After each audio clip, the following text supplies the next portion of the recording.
24 сағат тамақсыз. Ағзада не болады? Кейде адамдар 24 сағат бойы тамақ жемей көруге шешім қабылдайды. Біреулер мұны ораза үшін жасайды, енді бірі арықтау немесе ағзаны тазарту мақсатында байқап көреді. Бірақ 24 сағат тамақсыз жүргенде денеде қандай өзгерістер болатынын бәрі бірдей біле бермейді. Алғашқы 46 сағатта ағза соңғы жеген тамақты энергия ретінде пайдаланады.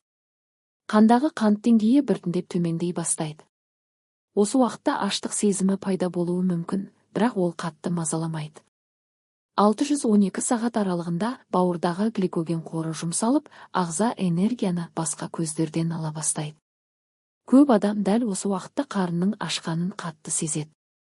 12 сағаттан кейін ағза май қорын энергияға айналдыру процесін күшейтеді.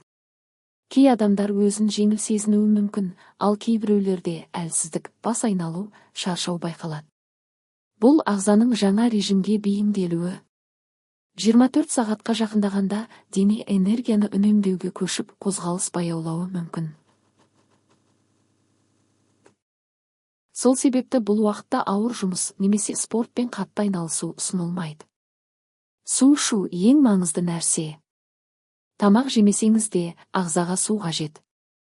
Күні бойы жеткілікті су ішсеңіз, бас ауруы мен әлсіздік азаюы мүмкін. Егер бас қатты айналса, жүрек айну немесе қатты әлсіздік болса, ашығуды тоқтатқан дұрыс. Дені сау ересек адам үшін бір рет 24 сағат тамақсыз жүру әдетте қауіпті емес. Бірақ бұл барлығына бірдей жарамайды. Жүкті әйелдерге, балаларға, асқазан немесе қант диабеті бар адамдарға ұзақ уақыт аш жүру ұсынылмайды. Сондықтан әркім өз денсаулығына жауапкершілікпен қарауы керек. Кей адамдар 24 сағаттық ашығудан кейін өзін жеңіл сезінетінін айтады. Бұл ағза май қорын пайдалана бастағанның белгісі. Бірақ арықтау үшін тек аш жүру жеткіліксіз.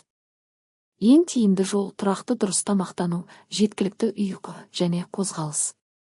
Егер сіз мұны тәжірибе ретінде байқап көргіңіз келсе, алдымен жеңіл кешкі ас ішіп, келесі күні су ішіп, ағзаңызды тыңдаңыз.